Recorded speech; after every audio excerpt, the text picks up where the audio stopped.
Yes, last time पे last question मैंने कहा था कि अब उसको कैरी फॉरवर्ड करेंगे इस लेक्चर के लिए। तो क्वेश्चन था ग्रुप 15 के हाइड्राइड्स का। उसके पहले हमने ड्रैगो के नियम में सीख लिया था कि कुछ मॉलिक्यूल ऐसे हैं जहां पर हाइब्रिडेशन की जरूरत ऑलमोस्ट नेग्लिजिबल होती है। ये क्लियर है ना बेटा? तो अब इनमें से कौन सा मॉलिक्यूल है NH3 और PS3 जिसमें हाइब्रिडेशन की रिक्वायरमेंट बहुत कम है? PS3, ठीक है ना। अगर ड्रैगो का नियम हमारे सिलेबस में होता तो कुछ सवाल ये भी आ सकता था कि ड्रैगो का नियम कौन से मॉलिक्यूल पर एप्लीकेबल है। तो आंसर PS3 है, NH3 पर नहीं है, ठीक है ना। NH3 पर क्यों नहीं है? क्योंकि N का साइज छोटा है, छोटे साइज वाले के अंदर हाइब्रिडेशन होकर रहेगा, ठीक है ना। हाइब्रिडेशन होगा ही होगा, कम ज़्यादा कुछ नहीं होगा, लेकिन इसके अंदर अगर होगा तो भी नेग्लिजिबल होगा, राइट। अब उससे क्या क्या क्वेश्चंस बन सकते हैं वो देखो। जो सवाल ड्रैगो के नियम पर आधारित हैं वो सिर्फ 5, 6 एंड 7 है। ये टॉपिक बहुत इंपॉर्टेंट है इसलिए मैंने सवाल सारे लिखवा दिए हैं, लेकिन the one which are directly link to the Drago's rule are 5, 6 and 7। Let us solve the 5, 6, 7 on priority basis. सबसे पहले देखते हैं directional nature of lone pair. बताओ मुझको, लोन पेयर दोनों के ढंग से देख लो, बताओ ज़्यादा डायरेक्शनल कौन है? नाइट्रोजन का जो लोन पेयर है वो मैंने ऐसा बनाया है ना, और फॉस्फोरस का ऐसा बनाया है। बताओ ऐसे और ऐसे में डायरेक्शनल नाइट्रोजन का लग रहा है या फॉस्फोरस? तो पहले तो अपने डायग्राम को इस तरह से बना के इसको याद कर, लेकिन अमोनिया ऐसे बनता है। Always try to form a lone pair with directional nature in ammonia and try to make a spherical lone pair at phosphorus.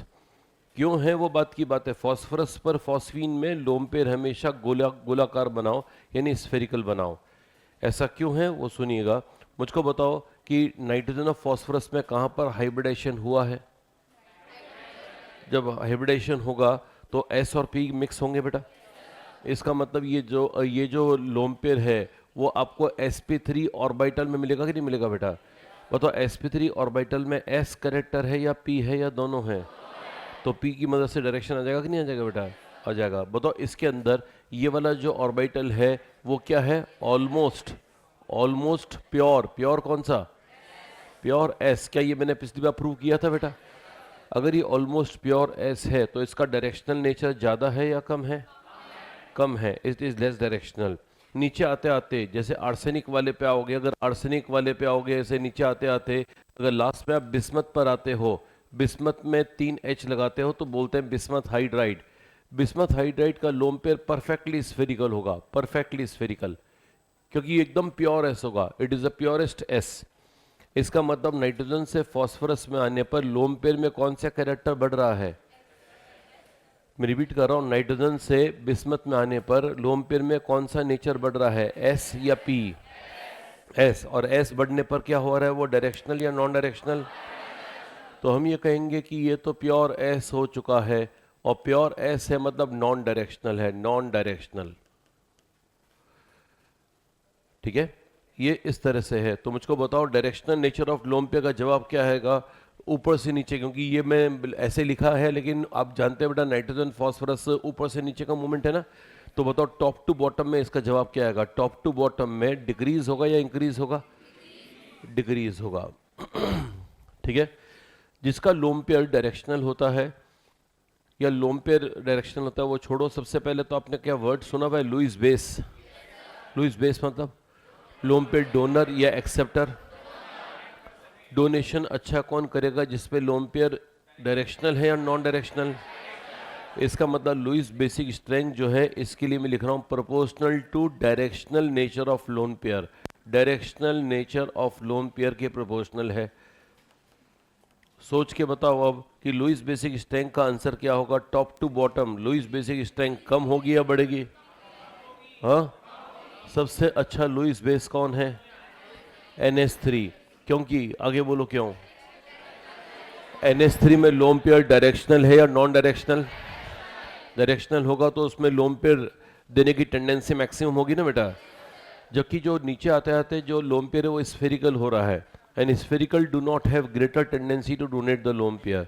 Is this clear? तो बताओ मुझको क्या होगा? Lewis base strength top to bottom decrease या increase? Decrease is the right answer. फिर आता है अपना बॉन्ड एंगल। बताओ बॉन्ड एंगल के बारे में क्या जानोगे? बताओ N वाले में रिपल्शन ज्यादा होगा या P वाले में?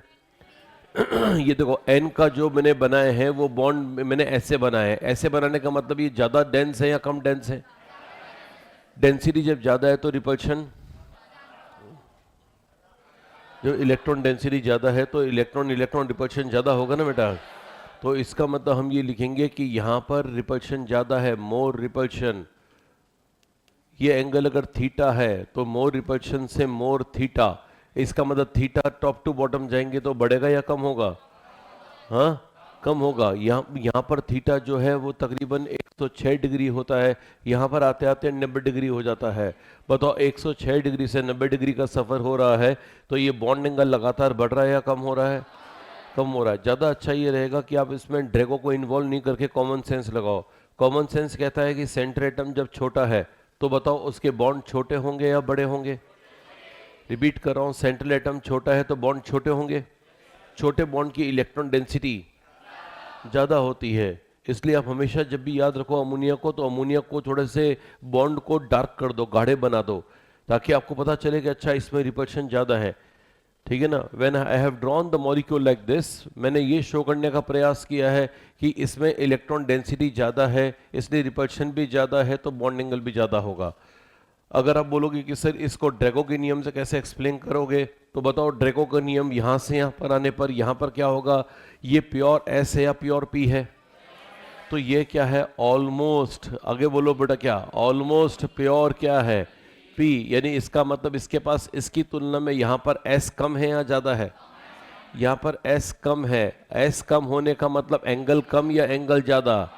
एंगल कम। याद है ना बेटा, एस होता है एंगल की दुकान, और एस कैरेक्टर कम तो एंगल भी कम। अगर ऐसा कम कम होता रहा तो बताओ नीचे आते आते ये एंगल बहुत कम हो जाएगा ना बेटा। प्रैक्टिकल वैल्यू देखी गई है 90 डिग्री है। बताओ 90 डिग्री क्यों देखी गई है? क्योंकि वो प्योर पी हो जाएगा, और प्योर पी के बीच का एंगल कितना होता है? 90 डिग्री। यानी NH3 ऐसा है तो PS3 ऐसा है, ASS3 ऐसा है। ठीक है ना। ये एंगल कम कम और कम होता जाएगा। शेप सबका सेम रहेगा या अलग अलग होगा? शेप सेम है या अलग अलग है? शेप तो सेम है, क्योंकि सबका शेप ऐसा है। एक पिरामिड ऐसा है, दूसरा पिरामिड ऐसा है, तो पिरामिड में एंगल चेंज होगा तो कहलाएगा तो पिरामिड ना बेटा। Pyramid is like a tripod. When you put a tripod and you change the angle, still called tripod. अरे सही ना बेटा। ट्राइपॉड को ऐसे रखो, फ्लैट रखो, थोड़ा सा ऊपर रखो, थोड़ा सा और ऊपर रखो, तो कहलाएगा तो ट्राइपॉड ही ना। कुछ और तो ना कहने लग जाएगा कि नहीं ट्राइपॉड को ऐसे करोगे तो टेबल कहलाएगी, ऐसा तो है नहीं। तो इसका मतलब उसका शेप सेम रहेगा, and that is trigonal pyramidal. तो इन सब में एक सिमिलरिटी है, वो है शेप की, और वो है सब में शेप सिमिलर है। बताओ बॉन्ड एंगल का क्या जवाब दे? टॉप टू बॉटम कम होगा या बढ़ेगा? टॉप टू बॉटम कम होगा। ये 5 6 7 वाले पॉइंट आपको ढंग से याद रखने हैं। बाकी पॉइंट बड़े आसान से हैं, इनको मैंने अभी तक पढ़ाया नहीं है, लेकिन इतना भी डिफिकल्ट नहीं है कि पहले पूरा पढ़ाया जाए तो ही समझ में आता है ना। ये कभी भी इवन हम पीरियड टेबल के ठीक बाद में भी कर लेते तो आप ये आराम से जवाब दे देते। आप तो मुझको इतना सोच के बताओ कि बॉन्ड लेंथ, आप बताओ कि NH बॉन्ड बड़ा है या PH? PH। इसका मतलब बॉन्ड लेंथ ऊपर से नीचे बढ़ेगी या कम होगी? एटम का साइज बढ़ता है तो बॉन्ड लेंथ भी तो बढ़ेगी बेटा। तो बॉन्ड लेंथ का आंसर है इंक्रीज टॉप टू बॉटम। जल्दी बताएं बेटा, बॉन्ड अगर बढ़ेगा तो बॉन्ड लेंथ अगर बढ़ेगी तो बॉन्ड स्ट्रेंथ का क्या होगा? बॉन्ड वीक हो जाएगा ना बेटा। सबसे मुश्किल कौन सा बॉन्ड तोड़ना होगा? NH3 का। NH3 का जो NH बॉन्ड है वो सबसे स्ट्रॉन्ग बॉन्ड है, वो बिल्कुल आसानी से नहीं टूटता है। इसलिए बॉन्ड स्ट्रेंथ बताओ क्या होगा? डिक्रीज होगी या इंक्रीज होगी? डिक्रीज कहाँ से कहाँ पर? Top to bottom. ठीक है ना। थर्मल स्टेबिलिटी का मतलब होता है गर्म करने पर स्टेबल रहना। गर्म करने पर किसका बॉन्ड सबसे मुश्किल से टूटेगा? बताओ, सबसे गर्म करने पर सबसे मुश्किल से बॉन्ड किसका टूटेगा? NH3। इसका मतलब इसकी थर्मल स्टेबिलिटी ज़्यादा है या कम है? नीचे आते आते थर्मल स्टेबिलिटी क्या हो जाएगी? कम। तो हम बोलेंगे कि डिक्रीज टॉप टू बॉटम। ठीक है ना। आपने 2 कंपाउंड सुने होंगे, ऑक्सीडाइजिंग एजेंट और रिड्यूसिंग एजेंट। ऑक्सीडाइजिंग एजेंट वो होते हैं जो कि ऑक्सीजन छोड़े। अगर किसी में ऑक्सीजन है, ध्यान से सुनना बेटा, यदि किसी में ऑक्सीजन है तो ऑक्सीजन छोड़ने वाला कहलाता है ऑक्सीडाइजिंग एजेंट। अगर किसी में हाइड्रोजन है तो हाइड्रोजन छोड़ने वाला क्या कहलाता है? Reducing agent. This is not the only definition, definition और भी है। ठीक है ना। लेकिन ये तब डेफिनेशन काम में लो जब किसी में O हो या किसी में H हो। बताओ इसमें O है या H है? H है तो ये प्रोबेबली कौन से एजेंट्स हैं? रिड्यूसिंग एजेंट कौन अच्छा है जिसमें से H जल्दी निकल जाएगा या मुश्किल से निकलेगा? जल्दी किसमें से निकलेगा? NH3 या PS3? और ऊपर से नीचे जाएंगे तो H निकलने की टेंडेंसी बढ़ती जाएगी ना बेटा। तो बताओ सबसे जो इजीली H छोड़ देगा वो बेस्ट रिड्यूसिंग एजेंट होगा बेटा। तो सोच के बताओ रिड्यूसिंग प्रॉपर्टी ऊपर से नीचे बढ़ेगी या कम होगी? इंक्रीजेस टॉप टू बॉटम, और यहाँ पे लिख लीजिएगा increases top to bottom because reducing property, इसका रीजन मैं लिख दे रहा हूँ, रिड्यूसिंग प्रॉपर्टी प्रोपोर्शनल टू है H गिविंग टेंडेंसी। गलती से इसको H प्लस मत लिख देना बेटा, H प्लस देने वाले रिड्यूसिंग एजेंट नहीं होते, H प्लस देने वाले एसिड्स होते हैं, है ना। There is a difference between when we say acids and when we say reducing agent. Reducing agent are those which gives hydrogen not H plus ion, and acids are those which give H plus ion. मैं कई बार देखा है कि मैं class में लिखवाता हूँ reducing property और notes में बच्चे अपनी कन्वीनियंस के हिसाब से H प्लस आयन लिख देते हैं और लिख और देते हैं और दूसरों को अलग बताते हैं कि देखो कितना आसान बताया सर ने, ठीक है ना। फिर दूसरे बोलते हैं कि सर ये आपने क्या बता दिया, रिड्यूसिंग प्रॉपर्टी और एसिडिक प्रॉपर्टी सेम है जबकि वो अलग अलग है। तो गलती से इसको H प्लस लिख मत देना, ये एकदम कंप्लीटली रॉन्ग हो जाएगा, ठीक है ना। चलिए, तो ग्रुप 15 के हाइड्राइड्स की प्रॉपर्टी पढ़ ली। 8वीं 9वीं और 10वीं प्रॉपर्टी पेंडिंग रहेगी क्योंकि ये तब हो पाएगी जब H बॉन्डिंग करेंगे। अगर किसी को अभी से आता हो तो वेलकम है, आप लिख दीजिएगा। बॉइलिंग पॉइंट, मेल्टिंग पॉइंट वैसे एनसीईआरटी में भी ऑर्डर दे रखे हैं तो आप देख के लिख सकते हैं, लेकिन मैं जानता हूं कि इसके अंदर हाइड्रोजन बॉन्डिंग को यूज करे बगैर ये संभव होगा नहीं, ठीक है ना। क्या हाइड्रोजन बॉन्डिंग थोड़ा बहुत मालूम है? तो बताओ NH3 में H बॉन्डिंग होती है या PS3 में? NH3 में H बॉन्डिंग होने के कारण उसका बॉइलिंग पॉइंट हाई होगा या लो होगा? ये देखा गया है कि NH3 का बॉइलिंग पॉइंट सबसे कम होना चाहिए था मॉलिक्यूलर मास के कम होने के कारण, लेकिन उसका बॉइलिंग पॉइंट अपने ग्रुप में सेकंड नंबर पे आता है, ठीक है ना। बस इतना ही अभी ध्यान रख लीजिएगा। मेल्टिंग पॉइंट अपने ग्रुप में फर्स्ट नंबर पे आता है। तो बॉइलिंग पॉइंट वाले में और मेल्टिंग पॉइंट वाले को छोड़ दीजिएगा। डेल्टा HF नॉट होता है standard heat of formation. Standard heat of formation का मतलब कि जब कोई मॉलिक्यूल बनता है अपने एलिमेंट से जुड़कर, जैसे अमोनिया को बनाना है, अमोनिया का स्टैंडर्ड हीट ऑफ फॉर्मेशन है, तो इसका मतलब किसका फॉर्मेशन है? मैं रिपीट कर रहा हूं, देखो बेटा, स्टैंडर्ड डेल्टा HF नॉट का फुल फॉर्म है स्टैंडर्ड हीट ऑफ फॉर्मेशन। अब स्टैंडर्ड हीट ऑफ फॉर्मेशन किसका? तो जवाब है जिसका पूछा है। पूछा किसका है? तो NH3 का मान लो। तो NH3 का स्टैंडर्ड हीट ऑफ फॉर्मेशन का मतलब NH3 को बनाना है या NH3 से कुछ बनाना है? NH3 को बनाना है उसके एलिमेंट से। बताओ इसके एलिमेंट कौन है? Good answer, N2 plus 3H2। N2 plus 3H2 से अमोनिया का बनना कहलाता है हेबर्स प्रोसेस। क्या आपने वर्ड हेबर्स प्रोसेस सुना है बेटा? It is the industrial preparation of ammonia. अरे मालूम है ना बेटा। तो अगर ये वाली रिएक्शन करानी है तो एनसीईआरटी में लिखा हुआ है कि this reaction is highly exothermic, क्योंकि जो बॉन्ड बनेगा N का साइज स्मॉल है या लार्ज है? स्मॉल साइज वाले स्ट्रॉन्ग बॉन्ड बनाएंगे या वीक? तो एनर्जी रिलीज करेंगे या एब्जॉर्ब? सबसे ज्यादा एनर्जी ये रिलीज करता है, इसलिए इसका डेल्टा HF नेगेटिव होता है और नेगेटिव में भी हाई होता है। समझ गए बेटा, नेगेटिव और हाई। अगर आप बोलोगे सर सबका बताओ, तो सबका अभी नहीं बता पाऊंगा, ये तब बताऊंगा जब अपन P ब्लॉक कर रहे होंगे तब बताऊंगा। अभी मैंने सिर्फ नाम इसलिए लिखवा दिया ताकि हमें दिमाग में रहे कि सर ने ग्रुप 15 के हाइड्राइड्स की 10 प्रॉपर्टी बताई हैं कि वो बहुत इंपॉर्टेंट है, जिसमें 7 अभी करवाने लायक है, 3 अभी बाद में बताने लायक है, तो बाद में बता दिया जाएगा, ठीक है ना। But if you go back home and if you are really interested कि भैया हमें तो पहले से आना चाहिए और चलो हमें रिजल्ट रीजन समझ में नहीं आया, हमें तो रिजल्ट आना चाहिए, तो रिजल्ट आप एनसीईआरटी से देख के लिख देना, मुझको कोई तकलीफ नहीं है, ठीक है ना। क्योंकि अभी मैं रिजल्ट लिखवा भी दूंगा तो कुछ मतलब की बात नहीं है, वो जब तक समझ में आया हुआ नहीं होगा, याद ही नहीं रहेगा, क्या फायदा उसका, ठीक है ना। लेकिन किसी को लगता है कि H बॉन्डिंग समझ में आता है, थर्मल डिकम्पोजिशन समझ में आता है, तो मेरे को कोई दिक्कत नहीं है, आप लिख दीजिएगा। It's very simple. Boiling point जब आप देखोगे will find that ammonia stands on second number in its group. Melting point में फर्स्ट नंबर है, जबकि डेल्टा HF इसका मोस्ट नेगेटिव है और सबसे ज़्यादा वैल्यू है, मतलब हाई है, नेगेटिव है, नेगेटिव में हाई है। नेगेटिव में हाई का मतलब समझ में आता है ना बेटा। जैसे मैं क्या बोलना चाह रहा हूँ, -20 और -40 में किसको हाई बोल रहा हूँ? -40 को। नेगेटिव में हाई मतलब मैग्नीट्यूड हाई और साइन नेगेटिव, सही है ना बेटा। तो सबसे अमोनिया का जो डेल्टा एच एफ नॉट है वो सबसे ज़्यादा नेगेटिव है, और नेगेटिव में भी सबसे ज़्यादा हाई है क्योंकि बॉन्ड सबसे स्ट्रांग है और इजीली बनेगा, इसलिए उसका delta H F most negative है। यहाँ से आपको ये बात याद हो जाएगी कि Haber's process is an exothermic process और एंडोथर्मिक प्रोसेस।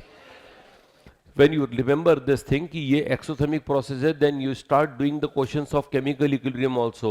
chemical equilibrium में पूछा जाता है कि बताओ ये रिएक्शन का टेम्परेचर पर क्या होगा। अरे मालूम है ना बेटा, ली चैटलियस प्रिंसिपल नाम सुना है बेटा। तो उसको यूज करके और इस वाली लाइन जो मैंने बताई उसको यूज करके भी सवाल बन जाते हैं, तो आप बहुत आसानी से कर पाओगे। बस इतना अभी के लिए इतना ध्यान रख लीजिएगा कि सर ने बस इतना बताया है कि अमोनिया का delta H F not negative भी होता है और हाई भी होता है, ठीक है ना। This is the most important question जो मैंने लास्ट 3-4 टर्न में करवाए, उनमें सबसे इंपॉर्टेंट सवाल यही वाला है, ठीक है ना। 7 सवाल हैं, 3 सवाल पेंडिंग है, वो तब हाइड्रोजन बॉन्डिंग वगैरह आएगा तब कर लेंगे, ठीक है।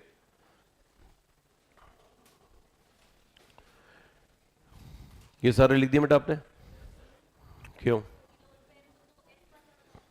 हाँ, तो डोनेट कहीं और नहीं जाना नहीं चाहेगा, वो अपना कैरेक्टर तो ना चेंज कर रहा है। जब वो लोन पे डोनेट हो रहा है तो भी तो ऐसी है वो, ठीक है ना। तो उसमें एस का कोई लॉस थोड़ी हो रहा है। हाँ, ये कह सकते हो कि एस कैरेक्टर ज़्यादा होने के कारण न्यूक्लियस के पास रहेगा, न्यूक्लियस के पास रहेगा तो डोनेशन टेंडेंसी कम हो जाएगी। यस, वो बोलना या डायरेक्शनल नेचर बोलना एक ही तो बात है। जब लोन पेयर न्यूक्लियस के पास रहता है तो नॉन डायरेक्शनल हो गया रहता है। चलिए जी आगे बढ़ते हैं। अगर आपको मालूम हो कि एग्जैक्टली हम किस जगह पर थे, तो हम एप्लीकेशन ऑफ हाइब्रिडेशन पर हैं। बताओ एप्लीकेशन ऑफ हाइब्रिडेशन में मैंने क्या क्या करवा दिया। पहला पॉइंट क्या करवाया था, use of d orbitals in hybridisation, सारे याद हैं वो। sp3d में डी कौन सा काम आता है, डी जेड स्क्वायर, और 2 डी हो तो दोनों स्क्वायर, डी जेड स्क्वायर और डी एक्स स्क्वायर मैंने एस वाई स्क्वायर, और d3 हो तो दोनों स्क्वायर प्लस एक्स वाई, है ना। बार बार ऐसे याद रखो, 1 डी हो तो डी जेड स्क्वायर, 2 हो तो दोनों स्क्वायर, 3 हो तो 2 square plus X Y, right. It will make the things easier for you. Next is the bent and Drago rule, जो भी हाल हमने फिनिश किया है। तीसरा पॉइंट नेक्स्ट अपने पास आ रहा है, वो है, लिख लीजिएगा, हाइब्रिडेशन इन सॉलिड स्टेट। तीसरा है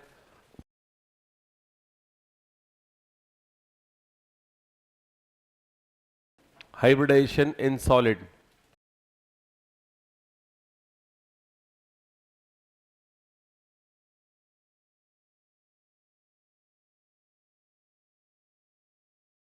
यस, लेट्स एग्जाम्पलीफाई फर्स्ट। बताओ H2O है, H2O में O का हाइब्रिडेशन क्या है, जल्दी जल्दी जल्दी बोलो यार, इसमें टाइम नहीं। H2O में O का हाइब्रिडेशन, हाइब्रिडेशन का फॉर्मूला बोलो, सिग्मा प्लस सिग्मा कितने हैं, लोन पेयर, दोनों को जोड़ो, 4 का आंसर sp3 आ रहा है ना बेटा। तो sp3, ये sp3 कब है, जब पानी वेपर है, या पानी लिक्विड है, या पानी सॉलिड है, या कुछ भी हो, कुछ भी हो, यानी पानी आइस होगा तो भी sp3 हाइब्रिडेशन बोलेंगे आप, बोलेंगे या नहीं बोलेंगे, एक बात बताओ ना। हाँ, आइस में नहीं बोलेंगे, ठंडा हो जाएगा, इसलिए ठंडा हो जाएगा तो डर के मारे आइस में हाइड्रोजन बॉन्डिंग होगी, और जो पानी पीते हैं वो तो अपन गैस होता होगा। पानी मालूम में लिक्विड क्यों होता है, क्योंकि उसमें एच बॉन्डिंग होती है, राइट। इसका मतलब पानी चाहे लिक्विड हो, वेपर हो, सॉलिड हो, उसमें एच बॉन्डिंग कम या ज़्यादा चलती रहती है। सबसे ज़्यादा एच बॉन्डिंग होती है सॉलिड में, पानी में थोड़ी कम होगी, वेपर में सबसे कम होगी, लेकिन होगी सब में। अगर ऐसा है तो ये बोलना गलत है कि सॉलिड स्टेट के अंदर नहीं होगा या लिक्विड स्टेट के अंदर नहीं होगा, हाइब्रिडेशन सब में होगा। बेसिकली हाइब्रिडेशन का फॉर्मूला क्या है, सिग्मा। सिग्मा 2 कब है, जब पानी बर्फ है, या पानी लिक्विड है, या पानी वेपर है। हमेशा पानी का फॉर्मूला तो वही रहेगा ना बेटा। हम जो बर्फ होता है तो बर्फ का फॉर्मूला चेंज तो ना होता है, ठीक है ना। बर्फ का फॉर्मूला होता तो पानी H2O है ना बेटा, उसमें H2O नज़दीक नज़दीक होते हैं, इसलिए अपने को बर्फ के रूप में नजर आता है वो, है ना। दूर होंगे तो लिक्विड होगा, और दूर होंगे तो वेपर या गैस बन जाएगी। इसका मतलब पानी का फॉर्मूला सेम रहता है। अगर पानी का फॉर्मूला सेम रहेगा तो बताओ फिजिकल स्टेट चेंज होने पर हाइब्रिडेशन चेंज हो रहा है या सेम है, सेम है, राइट। तो क्या ये लाइन सही है क्या, with a change in physical state the hybridisation of central atom does not change, यही सही है और ऐसा ही आपको याद भी रखना है। But this has few exceptions. ये एक्सेप्शंस क्यों हैं वो समझना। हुआ क्या कि साइंटिस्ट लोग जो पढ़ रहे थे, पहली बार जिस मॉलिक्यूल में ये स्टार्टिंग में देखा वो था PCl5। जब लोगों ने PCl5 को स्टडी किया ठंडा करके, जब PCl5 को ठंडा किया, यूँ तो PCl5 कमरे के ताप पर वेपर होती है, it's a vapour at room temperature, but when cool down it converts into liquid, and when cool down hardly it convert into a solid again, यानी कि बहुत ठंडा करने पर सॉलिड भी बन जाता है। जब PCl5 को सॉलिड में देखा गया तो बताओ PCl5 में फास्फोरस बॉन्ड कितने बना रहा है? हाँ, 5। सॉलिड स्टेट में देखा तो 5 बॉन्ड बना ही नहीं रहा था, वो 6 बना रहा था और 4 बना रहा था, एवरेज 5 आ रहा था, लेकिन 5 नहीं था। इसका मतलब उसने अपना शेप चेंज कर लिया, अपना फॉर्मूला चेंज कर लिया, and that is generally that does not happen, ऐसा होता नहीं है। लेकिन कुछ कुछ मॉलिक्यूल्स में होता है, खास तौर पे जिनमें सराउंडिंग एटम हेलोजन हो या सराउंडिंग एटम ऑक्सीजन हो। अगर सराउंडिंग एटम हेलोजन या ऑक्सीजन है तो ये संभावनाएं बनती हैं कि वो अपना सॉलिड स्टेट के अंदर अपना हाइब्रिडाइजेशन ही चेंज कर ले, फॉर्म ही चेंज कर ले। मैं PCl5 के बारे में बताता हूँ। PCl5 जब सॉलिड स्टेट में होता है तो दो मॉलिक्यूल पास पास आके, और ये सॉलिड लिख रहा हूँ, सॉलिड स्टेट में PCl6 माइनस बन जाता है और PCl4 प्लस बन जाता है। इसका मतलब ये कुछ ऐसा हुआ कि दो PCl5 बहुत पास आए, एक PCl5 ने दूसरी PCl5 का Cl खींच लिया, जिसका Cl गया वो बना PCl4 प्लस, जिसका Cl आया वो बन गया PCl6 माइनस। क्या ये बात अपने को अपने आप ही बिना पढ़े पता लग सकती है क्या? नहीं, इसलिए कम से कम एक बार पहले पढ़ा हुआ होना चाहिए, है ना। ये टॉपिक ऐसा है जिसके अंदर हर किसी को परेशानी तब रहती है जब हमें को मेमोराइज ही नहीं होता है।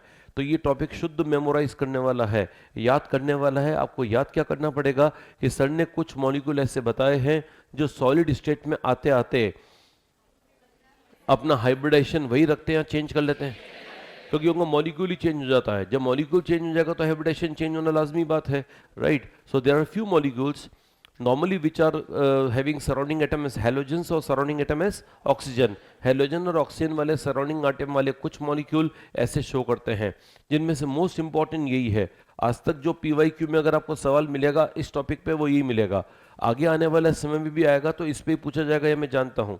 मैं आपको लिस्ट जरूर दे रहा हूँ कि भैया ये मॉलिक्यूल्स हैं, है ना, लेकिन सबसे इंपॉर्टेंट यही वाला है। लास्ट में जाके मैं 2 या 3 इंपॉर्टेंट बता दूंगा कि अच्छा ये इसके कॉन्टेक्स्ट एनसीईआरटी में है तो इसलिए वो कर सकते हैं, बाकी बहुत ज़्यादा इंपॉर्टेंट नहीं है। तो कौन कौन से हैं वो देखें। सबसे पहले तो अपन ने PCl5 को पढ़ लिया। PCl5 के बाद में जो नेक्स्ट मॉलिक्यूल है वो है PbR5। उसके बाद है N2O4। नाइट्रोजन के 2 कंपाउंड है N2O4 N2O5। जैसे का मैंने कहा था ऑक्साइड्स हैं, ये दोनों हैलाइड्स हैं, सही ना बेटा। फिर एक और ऑक्साइड है क्लोरीन का Cl2O6 और जीनॉन का हैलाइड है XeF6।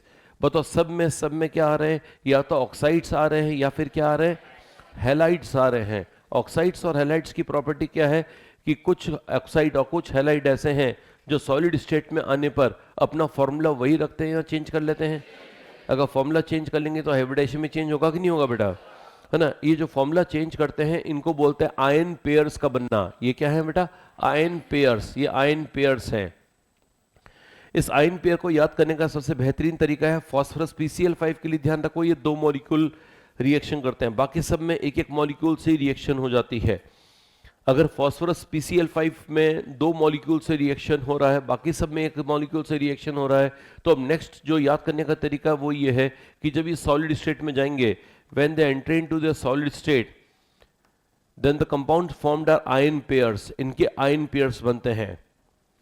अब ion pairs आपको रटने पड़ेंगे क्योंकि टॉपिक शुद्ध याद करने वाला है, तो we should find certain methods तो कैसे याद इजीली रखा जाए, ठीक है ना। तो इनमें याद करने का तरीका मैंने ये निकाला हुआ है कि आप क्या करो, सबके आयन सारे याद मत करो।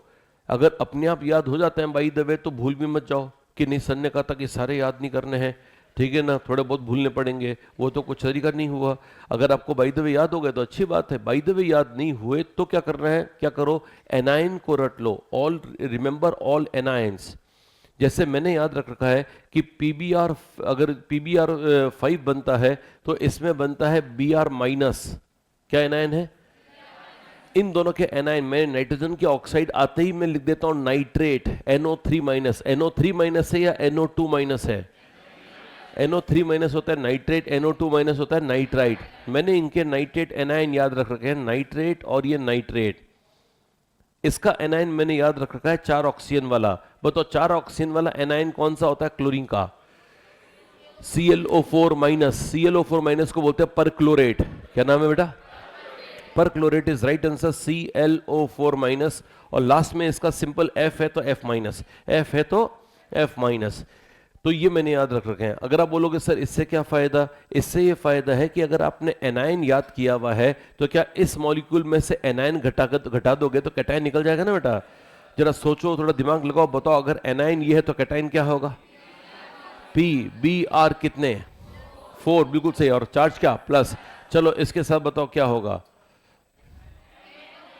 कितने N कितने O? एक N और एक O, कितना प्लस? एक प्लस, एक N एक O एक प्लस। चलो इसके साथ बताओ, जल्दी बताओ। NO2 plus. अरे घटाना ही तो है ना बेटा, घटाना है। घटाना भी नहीं आता है तो फिर अब क्या कर सकते हैं? बताओ। NO2 plus. बताओ यहाँ पे बताओ क्या हो? ClO2 plus. लास्ट में बताओ XeF5 प्लस। सही है बेटा। मोस्ट इंपॉर्टेंट बताया तो एग्जाम में अगर आएगा तो मैं जानता हूं या तो ये वाला एग्जाम में आएगा या फिर N2O5 आएगा। These are the 2 most important. ठीक है ना? ठीक है, मैंने कुछ रीजन से सारे करवाए हैं, बट जो मैंने मोस्ट इंपॉर्टेंट है वो बता दिए कि ये 2 मोस्ट इंपॉर्टेंट है। एनसीईआरटी में पी ब्लॉक में अलग अलग जगह पर ये लिख रखा है, लेकिन सॉलिड स्टेट के अंदर कौन कैसे एग्जिस्ट करेगा इसका कुछ दिया हुआ नहीं है, तो वो हो सकता है वो सवाल नहीं पूछा जाए। जो 2 मोस्ट इंपॉर्टेंट है, one is PCl5 and the other compound that can be asked probably is N2O5। N2O5 is called nitrogen pentoxide. Nitrogen pentoxide.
चलिए बेटा फटाफट क्वेश्चंस पर आते हैं, ट्रू एंड फॉल्स पर आते हैं। बताओ पहला वाला सवाल देखो और बताओ PCl5 solid is a covalent solid.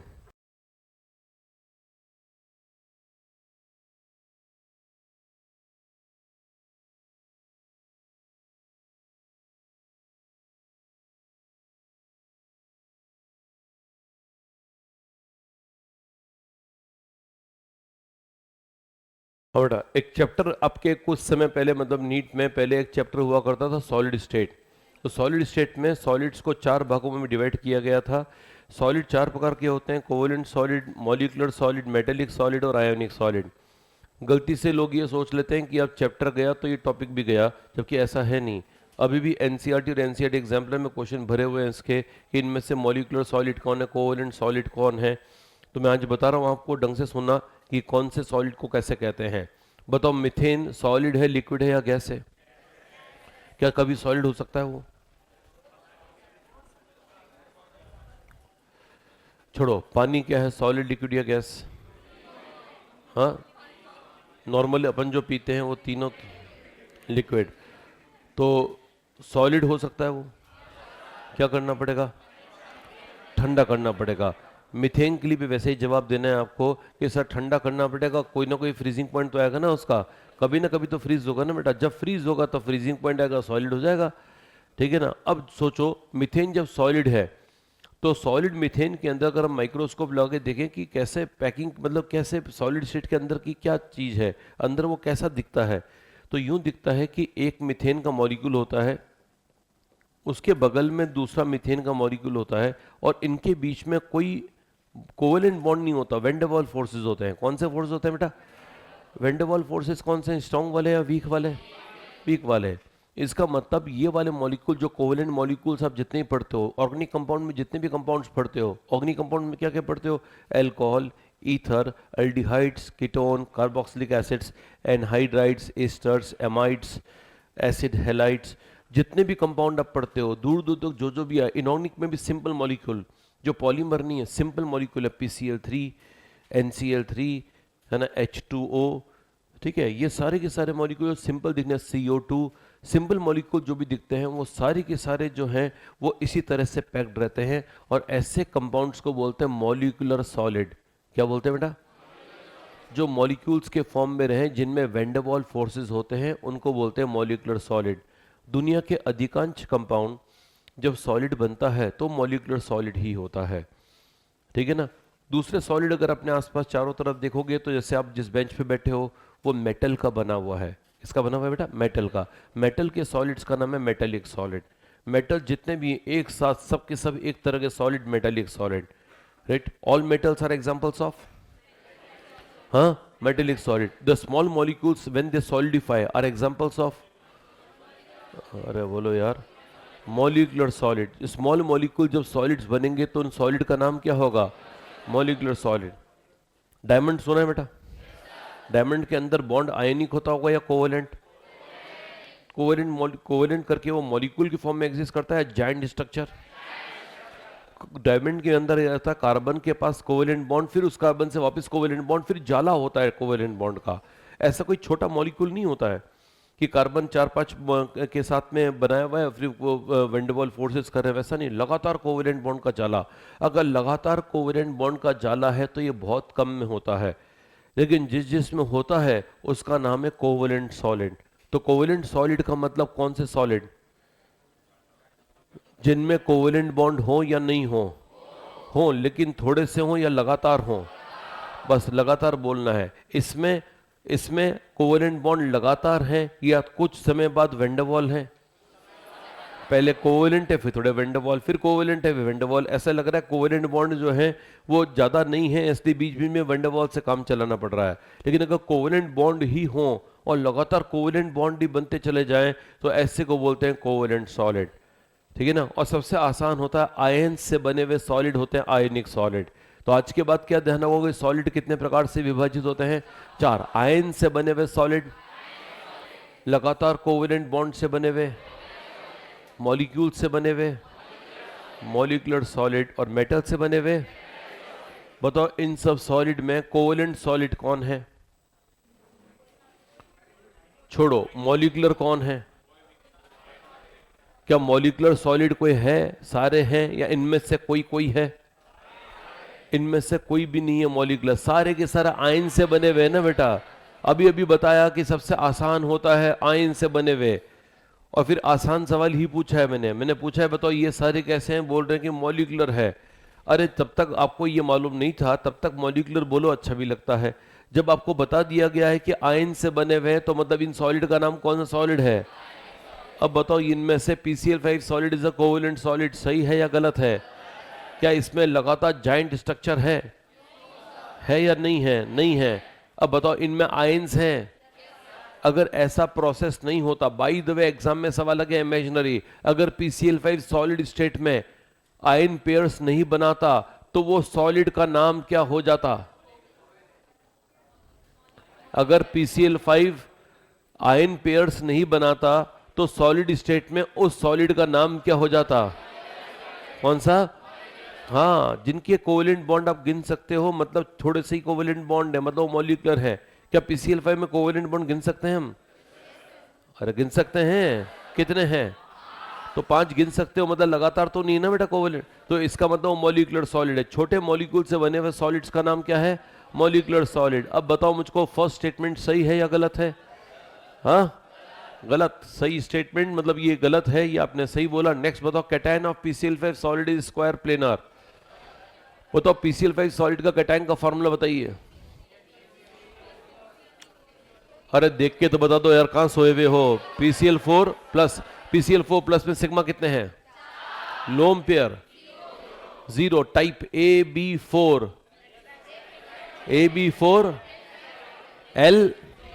AB4L0 का शेप मैंने लिखा है स्क्वायर प्लेनर, सही है या गलत है? ये गलत है। अरे सही है ना बेटा, इट शुड बी टेट्राहेड्रल, मैंने लिखा है स्क्वायर प्लेनर। क्या स्क्वायर प्लेनर टेट्राहेड्रल एक ही होते हैं? अरे अलग अलग होते हैं। स्क्वायर प्लेनर चपटा मॉलिक्यूल है और टेट्राहेड्रल ऐसा होता है 3 डायमेंशनल, अलग अलग है ना बेटा। आ जाओ नेक्स्ट पॉइंट पर, N2O5 सॉलिड। बताओ N2O5 सॉलिड देख के बताओ किस किस का बना हुआ है? जल्दी जल्दी जल्दी, NO2 प्लस और NO3 माइनस। बताओ NO2 प्लस कैटायन है एनायन? कैटायन के लिए सफिक्स होता है ईएम। क्या होता है? इसको बोलते हैं नाइट्रोनियम। क्या है? और ये कौन है? नाइट्रेट। दोनों को मिला के बोलो, nitronium nitrate. N2O5 solid is nitronium nitrate. Is true और फॉल्स? ये ट्रू स्टेटमेंट है। और last, anion of Xgf6 solid is F minus. बताओ Xgf6 सॉलिड में एनायन कैटायन है या नहीं है? एनायन कौन है इसका? F minus. तो एकदम सही स्टेटमेंट है, it is true statement.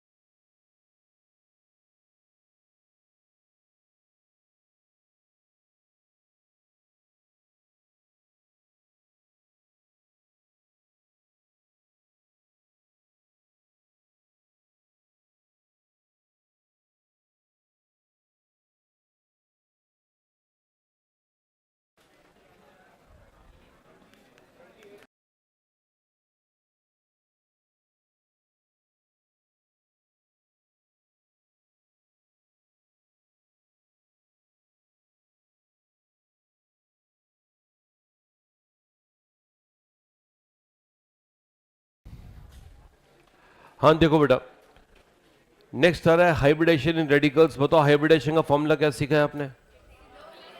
Sigma plus lone pair. इसमें सिग्मा कितने हैं? लोन पेयर है या नहीं है? नहीं है, नहीं है ना।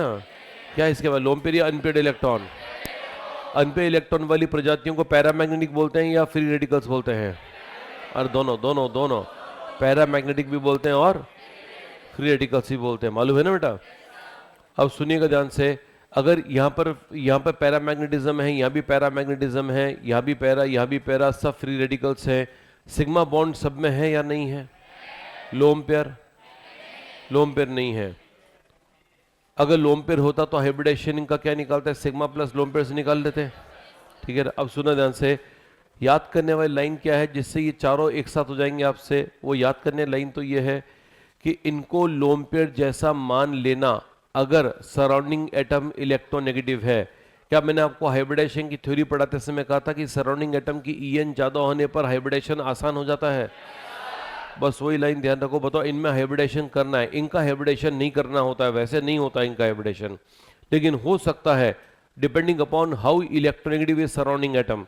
अगर सराउंडिंग एटम मोर EN है तो ये हाइब्रिडाइज हो जाएगा।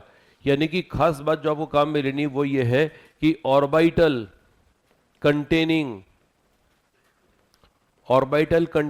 unpaired electron can participate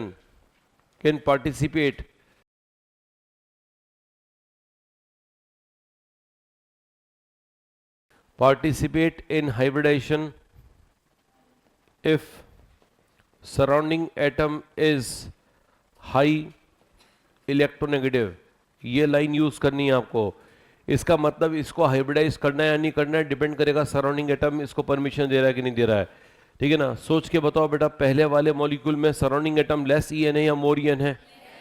less EN है। अगले वाले के अंदर सराउंडिंग एटम जो है वो फ्लोरीन है, यहाँ F है, या F है और यहाँ पर F है। गलती से मैंने H बना दिया था, ये फ्लोरीन है। बताओ ये लेस EN है या मोर EN? मोर EN है। अगर ये मोर EN है तो बताओ इसका हाइब्रिडेशन होगा या नहीं होगा? यहाँ पे सिग्मा कितने हैं? Lone pair zero. लोम पे कितने मानने हैं? जीरो। जीरो क्यों माना? क्योंकि सराउंडिंग एटम लेस ही है या मोर ही है। इसका टाइप बोलो अब क्या हो गया? AB3L0। चलो दूसरे पर इसका टाइप बोलो। AB3L0 या L1? L1। तीसरा वाला केस बताओ, बताओ यहां पर इसको लोम पेयर मानना है नहीं मानना है? हाँ, AB3L1 इज राइट आंसर। इसका आंसर बताओ। AB2 लोम पेयर मानना है या नहीं मानना है? L1 सही है बेटा। अगर आप बोलोगे सर लोम पे मानना है तो हाइब्रिडेशन निकालना है, हाइब्रिडेशन अब निकाल लोगे क्या बेटा? पहले वाले का हाइब्रिडेशन बताओ। सिग्मा कितने हैं? सिग्मा 3 है। लोम पे कितने हैं? 0। हाइब्रिडेशन बोलो। sp2 is correct answer. दूसरे वाले का बताओ। sp3 is right answer. Next sp3 is right answer. Last sp2 is correct answer. Let us find the geometry now. क्या ज्योमेट्री आपको AB3L0 की ज्योमेट्री आती है? क्या होती है? ट्रायगोनल प्लेनर ज्योमेट्री आ गई। बताओ इसकी ज्योमेट्री बताओ। AB3L1 टेट्राहेड्रल या पिरामिडल? AB3L1 बहुत पहले करवा दिया ना बेटा। अब वो 14 की 14 एग्जांपल्स मैंने नहीं करवाए थे, वो आपको याद नहीं है तो आपकी लुकआउट है। ठीक है ना, मैंने आपको करवा दिए सारे। AB3L1 ये वाला था। AB3 और L1 लोम पे ऐसा। बताओ शेप कैसा आएगा इसका? पिरामिडल। तो इसको शेप लिख रहा हूं बेटा पिरामिडल। यहां मैंने पिरामिडल लिख दिया है। अगले वाले का शेप बताओ। अरे ये पिरामिडल है तो ये वाला शेप बताओ क्या होगा? पिरामिडल होगा। चलो अगले वाले का शेप बताओ। हाँ, AB2L1 मतलब ये AB2 बेंट शेप होगा ना बेटा? ये बेंट शेप होगा, राइट। इनमें से जो मोस्ट इंपॉर्टेंट मॉलिक्यूल जो हमारे सिलेबस में उसकी सारी प्रॉपर्टीज हैं वो NO2 है। NO2 के बारे में क्या खास बात है वो अपने को एक साथ पढ़नी है। फिलहाल इन चारों को लिख लो, फिर हम NO2 के बारे में डिटेल में देखेंगे कि NO2 के बारे में क्या खास बातें हैं।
हम लिखे आपने?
यस, NO2 के बारे में, NO2 के बारे में जो पॉइंट्स बताए मैंने, ध्यान रखना, पी ब्लॉक के नाइट्रोजन फैमिली मोस्ट इंपॉर्टेंट, और नाइट्रोजन फैमिली का मोस्ट इंपॉर्टेंट कंपाउंड NO2, ठीक है ना। अगर नाइट्रोजन फैमिली को ढंग से करना है तो उसमें 2-3 पॉइंट ही करने होते हैं।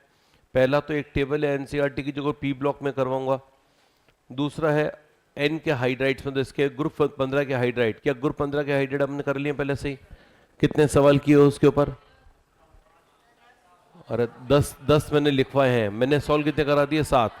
वो सातों बहुत इंपॉर्टेंट है, बचे हुए 3 है वो भी इंपॉर्टेंट बहुत ज़्यादा हैं। अगर वो भी नहीं पूछा, ये भी नहीं पूछा, तो उसके बाद में तीसरा पॉइंट आएगा ऑक्साइड्स। और नाइट्रोजन के ऑक्साइड्स भी मैं आपको पीरियोडिक टेबल में करवा चुका हूँ। नाइट्रोजन के ऑक्साइड्स पीरियोडिक टेबल में करवाया था कि कौन से एसिडिक है, कौन से न्यूट्रल है। क्या आपको याद है न्यूट्रल कौन से हैं? कौन कौन से? N2O और NO। क्या खास बात है दोनों में? एक ऑक्सीजन है, याद है बेटा? चलिए, अब मैं NO2 के बारे में वो बातें बता रहा हूँ जो शायद मैंने पहले नहीं बताई थी या डिटेल में नहीं बताई थी। देख लेते हैं। रेड ब्राउन पैरामैग्नेटिक वेपर, पहले बताओ NO2 पैरामैग्नेटिक है कि नहीं है? ये तो सही है। वेपर है कि नहीं है? वेपर भी है। रेड ब्राउन है क्या? Answer is yes. Paramagnetic substances generally coloured होते हैं या कलरलेस?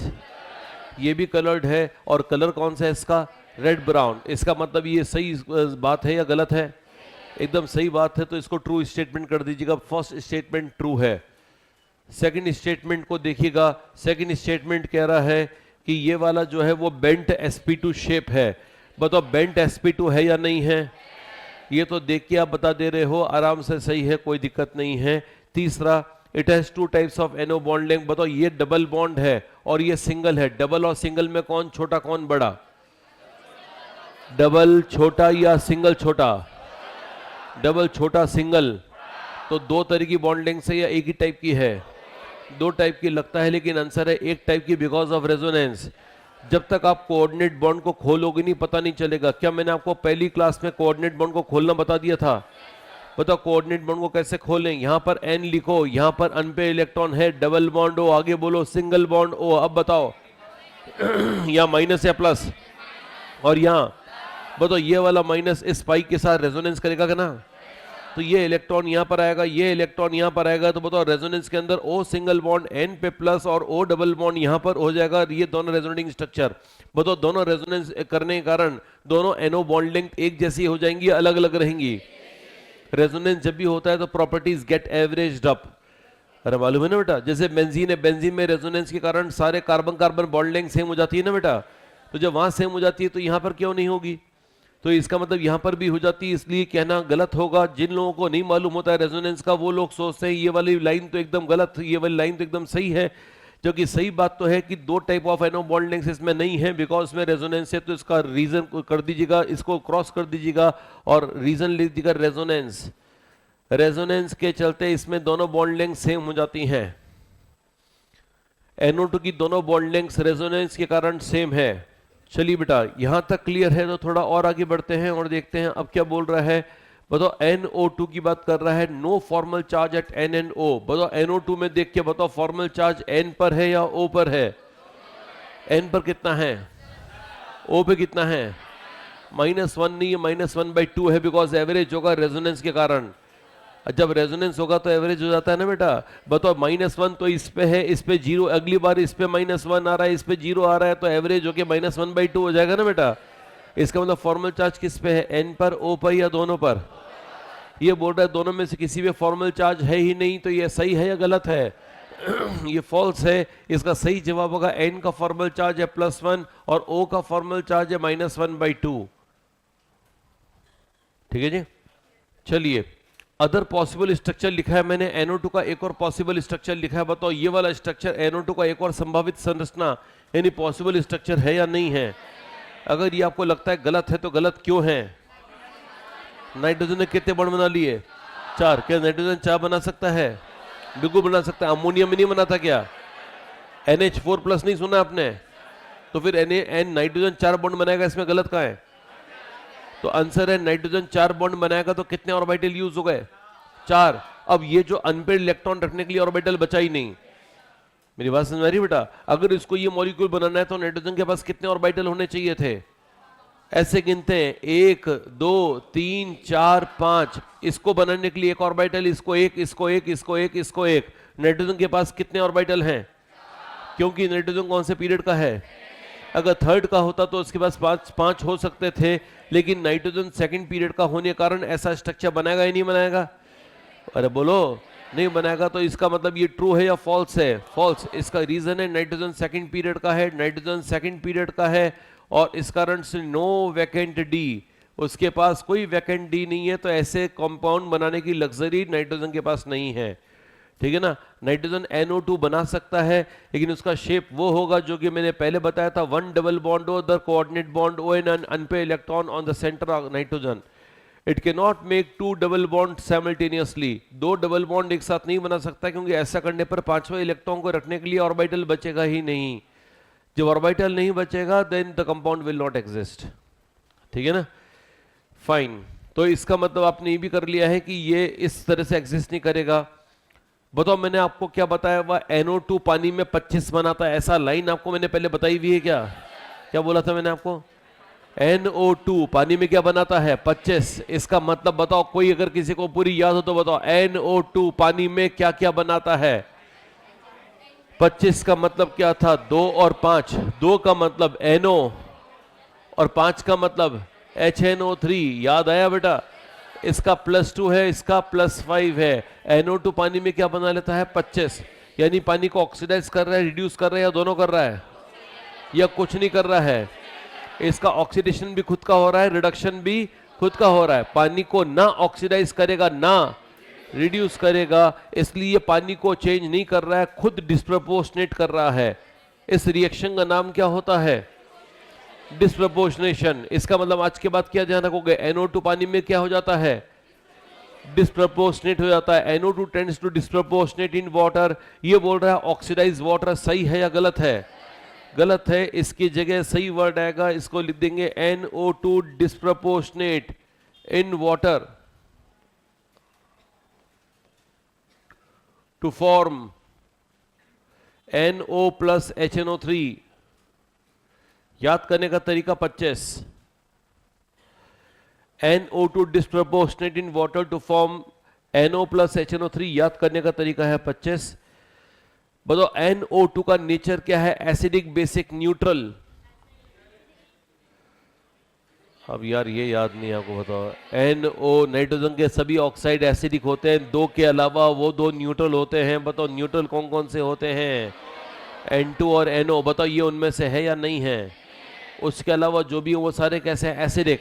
P ब्लॉक से क्या उम्मीद है? P ब्लॉक के ऑक्साइड कौन से नेचर के होते हैं? एसिडिक होते हैं ना बेटा?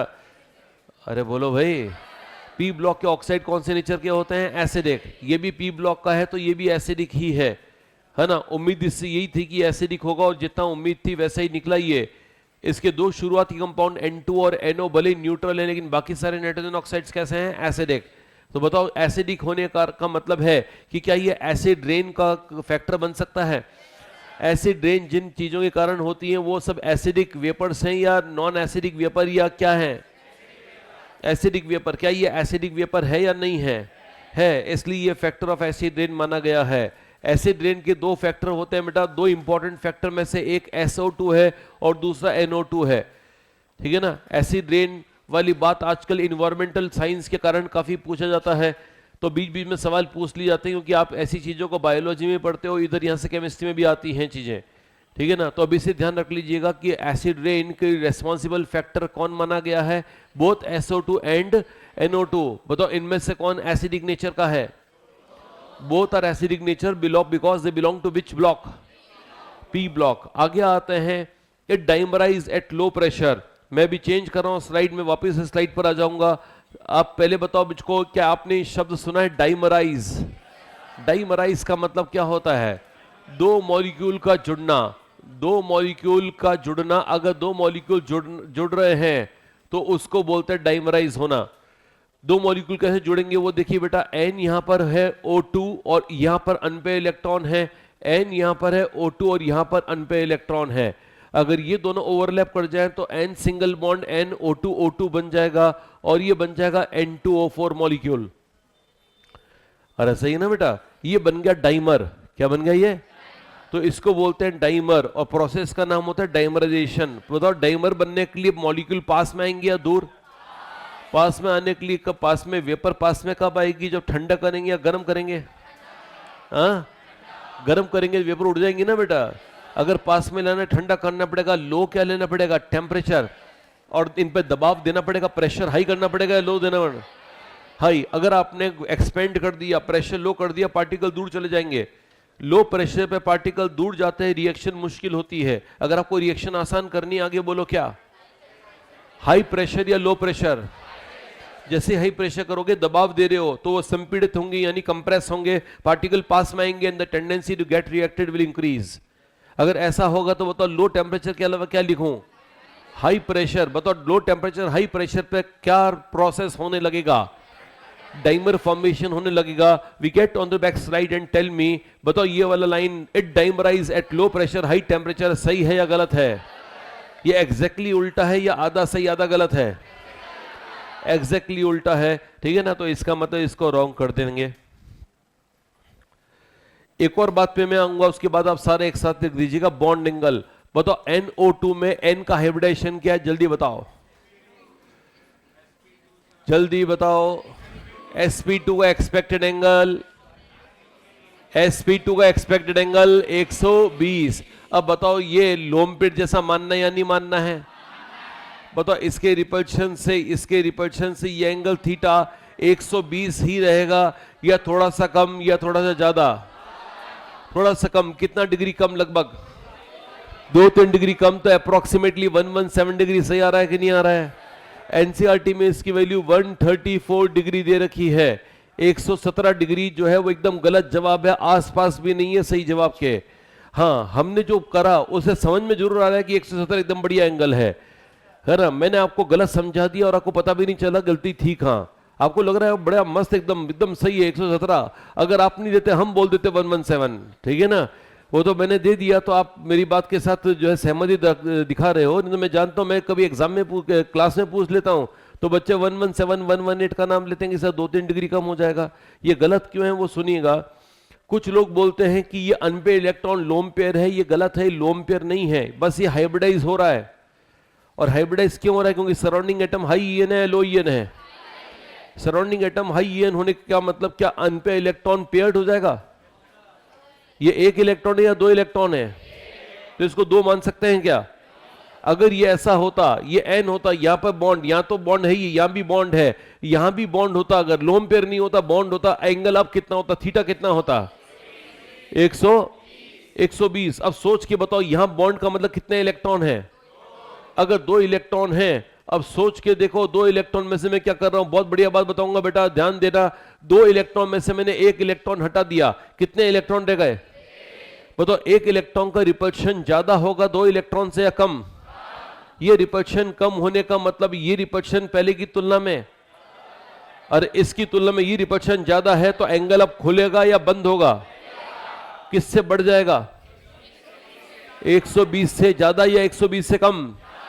ज्यादा। क्यों? क्योंकि ये बेचारा अकेला इलेक्ट्रॉन इनको रोक नहीं पाएगा, क्योंकि ये कितने कितने इलेक्ट्रॉन है? 1-1 या 2-2 इलेक्ट्रॉन का रिपल्शन, या 2-1 का रिपल्शन, या 2-1 का रिपल्शन ज्यादा कौन सा? 2-2 का या 2-1 का? 2-2 का रिपल्शन ज्यादा, तो एंगल 120 से ज्यादा आएगा या कम आएगा? तो मैं ये नहीं कह रहा हूं कि 134 डिग्री कैसा आएगा, वो मैंने आपको निकालना सिखा दिया। मैंने आपको ये सिखा दिया कि एंगल 120 से ज्यादा आएगा या कम आएगा, ये निकालना सिखा दिया है। एग्जाम में वैल्यू आएगी, सर्टेनली वो ऐसी वैल्यू नहीं देगा कि बताओ इसका एंगल कितना होगा। एक वैल्यू दे देगा 130, एक दे देगा 132, एक दे देगा 134, 136, ऐसे नहीं देगा। वो वैल्यू देगा, एक देगा 90 डिग्री, एक देगा 120 डिग्री, एक देगा 117 डिग्री, और एक देगा 134 डिग्री। तो आपको सेलेक्ट करना पड़ेगा इनमें से कौन सा जवाब सही होगा जिसका एंगल 120 से, अरे बोलो यार, ज्यादा क्यों है? समझ में आ रहा है कि नहीं आ रहा है? वापिस समझ लेना एक बार कि 120 से ज्यादा कि मैं कैसे निकाल रहा हूं। बताओ ये एंगल, जब ये 2 इलेक्ट्रॉन होते तो एंगल कितना होता? अरे बताओ भैया यार, ये तो आता है कि नहीं आता है? नहीं तो वाकई में कुछ भी करने की जरूरत नहीं है, फिर तो जो बता रहा हूं उसको याद करते चले जाओ। अगर वाकई में मालूम चल रहा है कि ये 3 बॉन्ड है तो एंगल 120 डिग्री का होगा, ये तो सही है बेटा। अगर मैं इस बॉन्ड में से एक इलेक्ट्रॉन को उड़ा दूं तो इस बॉन्ड के होने वाले रिपल्शन कम हो जाएंगे या बढ़ जाएंगे? अगर रिपल्शन कम हो गए तो ये वाले रिपल्शन को ये वाला रिपल्शन बीट नहीं कर पाएगा और इसको अलाउ कर देगा कि ले भाई तू खुल जा, क्योंकि हमारा रिपल्शन तो हो गया कम, हमारी तुलना में तुम्हारा रिपल्शन ज्यादा है, तो फिर तो ये खुल जाएगा ना बेटा। खुल गया तो आंसर 120 से बड़ा आएगा या छोटा आएगा? इसलिए एनसीईआरटी में इसका वैल्यू 134 दे रखा है। जल्दबाजी में गलती से कुछ लोग ये सोच लेते हैं कि भाई सर ने तो बताया है कि ये लोन पेयर है। अरे मैंने बताया है कि ये हाइब्रिडाइजेशन में पार्टिसिपेट करेगा, मैंने इसको लोन पेयर कभी नहीं बोला। अरे सही ना बेटा, अगर लोन पेयर बोला भी होगा तो सिर्फ इसलिए ताकि आप हाइब्रिडाइजेशन आप आसानी से निकाल लें, but the end of the day is it a lone pair और a single electron? Single electron का रिपल्शन डबल इलेक्ट्रॉन की तुलना में कम है या ज्यादा है? कम है। जब रिपल्शन कम है तो वे एंगल को बड़ा होने के लिए अलाउ कर देगा and eventually the bond angle is coming out to be 134 degree.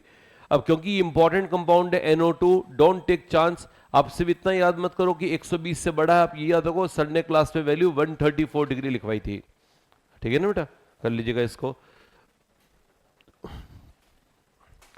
चलिए 9 सवाल है, bond angle is nearly 117 degree, सही है या गलत है? हाँ गलत है। क्यों गलत है, समझ में आ रहा है कि नहीं आ रहा बेटा? 8 वाला, दो मॉलिक्यूल कब जोड़ेंगे? हाँ, और टेम्परेचर तो मैंने और क्या बताया बताओ? एक्सप्लेनेशन एग्जैक्टली बताया था, सेम जो आपने समझा ना वही मैंने बताया था, और ज्यादा कुछ नहीं बताया, राइट? आप बोल रहे हो ना कि the probability when the two molecules will join together is at high pressure और low pressure. High pressure, pressure high, दबाव ज्यादा करोगे तो पार्टिकल पास में आ जाएंगे ना, और ठंडा करोगे तो भी पास में आएंगे। तो दो तरीके हैं वेपर्स को पास में लाने के, दो तरीके होते हैं, प्रेशर हाई करो, टेम्परेचर लो करो, राइट? हाँ, डाइमराइज ऑफ वेपर्स की कंडीशन है, हर दुनिया में हर चीज की डाइमराइज की कंडीशन नहीं है, राइट? लिख दिया बेटा सारे? हाँ बोलो। है acid rain, formation of vapours in the cloud. एक तो कभी कभी स्मॉग बोलते हैं उसको। होता क्या है कि अगर जो ऑटोमोबाइल्स है, इंडस्ट्रियल पॉल्यूशन है, उससे एसिडिक कंपाउंड वेपर के अंदर जाके मिक्सअप हो जाते हैं, क्लाउड में जाके मिक्सअप हो जाते हैं। उसका फर्क पड़ता है कि जो क्या बोलते हैं बारिश होती है उसके अंदर एसिड कंटेंट, उसका पीएच जितना होना चाहिए उससे लो होता है, जिससे टेरेस्ट्रियल एटमॉस्फेयर जो मेरीन एटमॉस्फेयर है उस सब पे फर्क पड़ता है। क्योंकि हम जब जिस पीएच के लिए हम बने, हमारी जो इकोसिस्टम है जिस पीएच के लिए बना है, उससे लो पीएच की चीज अगर आएगी इकोसिस्टम में डिस्टर्बेंस होगा। That disturbance caused in a particular rain type is called acid rain. ठीक है ना? चलिए जी, ये सारे लिख लिए बेटा आपने? हाँ चले आगे बढ़ते हैं। आखिरी पॉइंट आज के लिए आ रहा है, the last point coming up is the fifth point, the last point of hybridisation, और वो है नॉन एग्जिस्टिंग मॉलिक्यूल्स।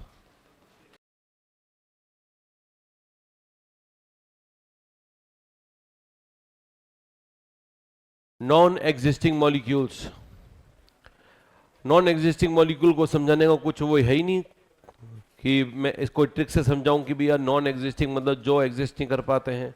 ठीक है ना?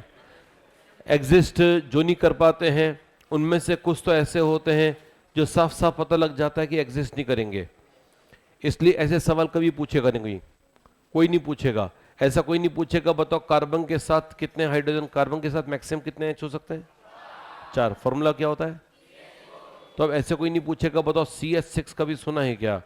आप बोलोगे नहीं सुना है, वो बोलोगे अगर एकदम सही जवाब दिया नंबर ले लो 4। ये ना कोई सवाल हुआ कोई? तो सवाल ऐसे नहीं बनेंगे जो हम आसानी से प्रेडिक्ट कर लें। कभी कभी ऐसा होगा कि शायद हमारे लिए थोड़ी आसानी होगी, जनरली तो थोड़े आसान कम ही होंगे वो, लेकिन नॉन एग्जिस्टिंग मॉलिक्यूल्स जनरली ऐसे मॉलिक्यूल्स होते हैं जो लगे कि शायद एग्जिस्ट करेगा परंतु एग्जिस्ट ना करे। एग्जिस्ट न करने के पीछे सामान्यतः जो कारण देखे गए हैं, ये आपको टॉपिक एज इट इज आपको आपकी टेक्स्ट बुक में नहीं मिलेगा। आप अगर एनसीईआरटी पढ़ोगे तो एज इट इज ऐसा नहीं लिखा हुआ, नॉन एग्जिस्टिंग मॉलिक्यूल्स के बारे में पढ़ते हैं, लेकिन आप जब बीच बीच में लाइंस पढ़ोगे तो आपको लगेगा कि एक पॉइंट कितना इंपॉर्टेंट है। नॉन एग्जिस्टिंग मॉलिक्यूल्स कई अलग अलग कारणों से नॉन एग्जिस्टिंग हो सकते हैं। मेरे पास इसके 3 प्रमुख कारण हैं, जिनमें से एक मैं आपको पहले ही पढ़ा चुका हूँ, ये दूसरी बार पढ़ा रहा हूँ। बाकी 2 और 3 जो है वो मैं पढ़ाऊंगा। वो देखो क्या क्या है। पहला जो है वो देखो, फर्स्ट पॉइंट है नॉन एग्जिस्टिंग मॉलिक्यूल्स का पहला पॉइंट है, और वो है इम्प्रॉपर कोवेलेंसी। क्या आपने वर्ड कोवेलेंसी सुन लिया है बेटा? आप जानते हो सेकंड पीरियड एलिमेंट्स की कोवेलेंसी किससे ज्यादा नहीं हो सकती? Due to absence of vacant d orbitals. तो मैं वही लाइन लिख रहा हूं, second period do not show covalency greater than 4 due to absence of vacant D। यह आपने पहले पढ़ा हुआ है। अब सवाल आ रहा है कि इनमें से कौन कौन से एग्जिस्ट करेंगे, कौन कौन से नहीं करेंगे। NCl5 मैंने दिया है और PCl5 दिया है। इनमें से कोई एग्जिस्टिंग कोई नॉन एग्जिस्टिंग हो सकता है, हमारे को निकालना है। HON डबल बॉन्ड O दिया हुआ है, और HON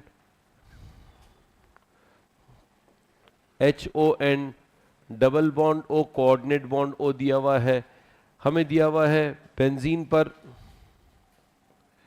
N double bond O दिया हुआ है। बेंजीन पर N double bond O N coordinate bond O लिखा हुआ है। BF6 3- लिखा हुआ है। AlF6 3- लिखा हुआ है।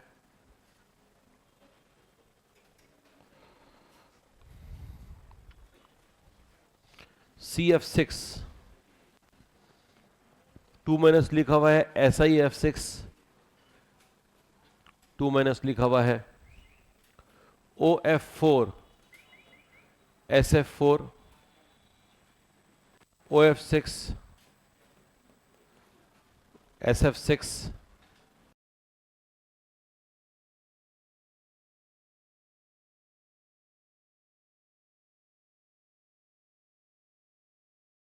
F3- I3- FCl3 ClF3। ठीक है बेटा। अब ऐसा आपको लिस्ट बना के रटना नहीं है बेटा, है ना, कि ये वाले एग्जिस्ट करते हैं, ये वाले नहीं करते हैं। जहां लिस्ट बना के याद करने वाली बात होगी, मैं आपको अपने बता दूंगा कि इसको याद करना है ना। हम अभी आज जितने पॉइंट पढ़ेंगे उनमें से मैक्सिमम पॉइंट हम समझ के यहीं पर ही क्लोज कर सकते हैं। यहीं पर ही आप एक एक लाइन, ज़्यादा डिफिकल्ट, ज़्यादा बड़े नहीं है, बस एक एक लाइन के हैं। क्या है वो लाइन, वो सुनिएगा। मुझको बताओ यहाँ पे नाइट्रोजन कौन से पीरियड का है? कितने बॉन्ड आ रहा है? क्या 5 बॉन्ड बनाने की क्षमता सेकंड पीरियड के पास है या नहीं है? ये कौन सा पीरियड है? थर्ड। क्या थर्ड 5 बॉन्ड बना सकता है? ये एग्जिस्ट करेगा, पर ये एग्जिस्ट नहीं करेगा। HON, हाँ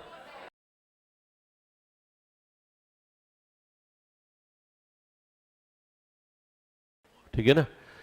चलिए, तो NCl5 एग्जिस्ट नहीं करेगा, PCl5 करेगा। What about this compound? Nitrogen कितने बॉन्ड बना रहा है?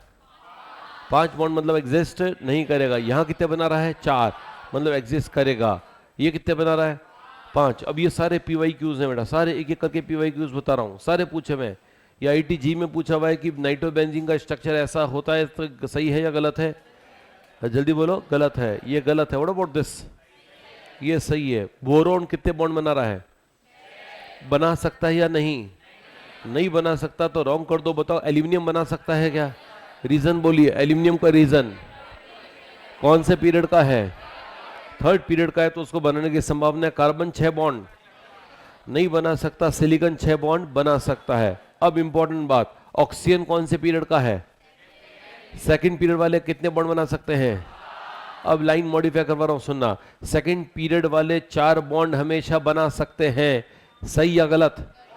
गलत। सेकंड पीरियड वाले कभी कभी 4 बना पाएंगे, हो सकता है कभी 4 भी नहीं बना पाए। कुछ लोग सोचते हैं सेकंड पीरियड वालों को तो ग्रीन कार्ड है कि भैया सेकंड पीरियड वाला है, चल ठीक है, तो 4 बॉन्ड बना ले, 4 बॉन्ड में कुछ मना नहीं करूंगा। कि गलत है? ऐसा एटीट्यूड सोचना ही गलत है। अगर आप बोलोगे सब भी करें क्या, हम क्या याद रखें, आप ये ध्यान रखो। बताओ, ये वाला कंपाउंड है OF4, ऑक्सीजन बॉन्ड कितने बना रहा है? सिग्मा कितने हैं? अरे बोलो यार, सिग्मा 4। ऑक्सीजन के वैलेंस इलेक्ट्रॉन कितने होते हैं? 6 में से काम कितने आ गए? लोन पेयर है या नहीं है? बताओ, लोन पे रखने के लिए ऑर्बिटल बचा इसके पास? क्यों नहीं बचा?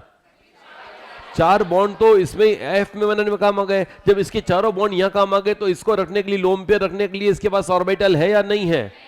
नहीं है, मतलब दिस कंपाउंड विल एग्जिस्ट या विल नॉट एग्जिस्ट? तो ये एग्जिस्ट नहीं करेगा। बताओ SF4 एग्जिस्ट करेगा कि नहीं करेगा? करेगा। बताओ व्हाट अबाउट OF6? हाँ, नहीं करेगा। ये एग्जिस्ट नहीं करेगा, ये एग्जिस्ट करेगा। F3 माइनस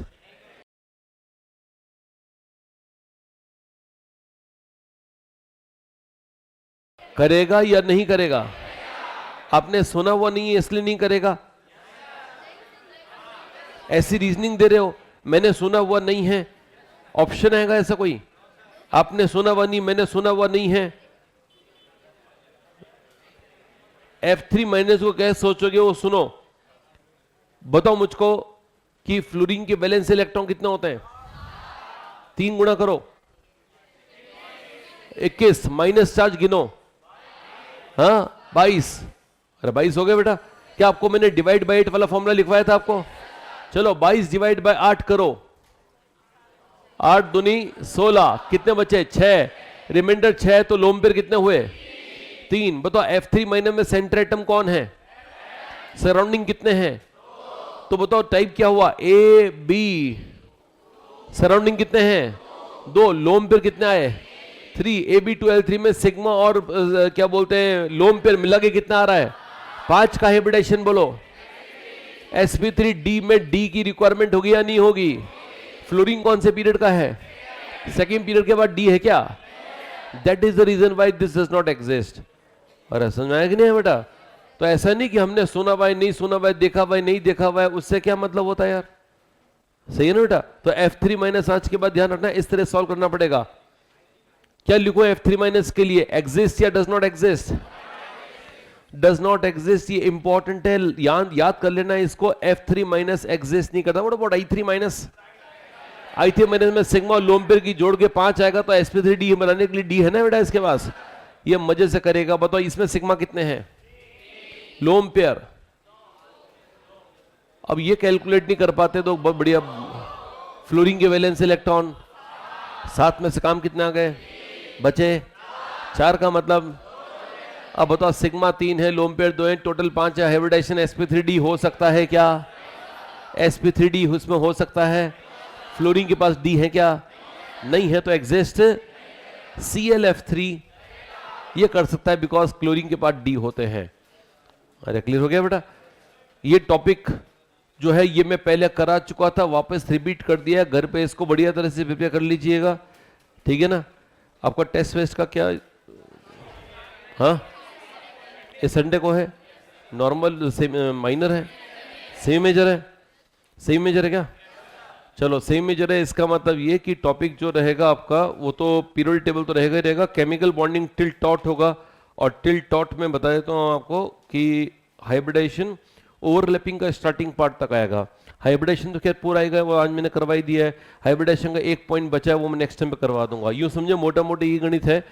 नेक्स्ट लेक्चर का जो एंड होगा that will be the complete entire syllabus. जो थर्ड लेक्चर होगा वो नहीं करूंगा प्रोबेबली, क्योंकि उस दिन मैं आऊँगा नहीं, या आऊँगा तो भी वो होगा नहीं, मतलब वो वाला पार्ट नहीं होगा आपका। आपका जो नेक्स्ट लेक्चर होगा वही आपका सिलेबस है, राइट? ठीक है, थैंक यू।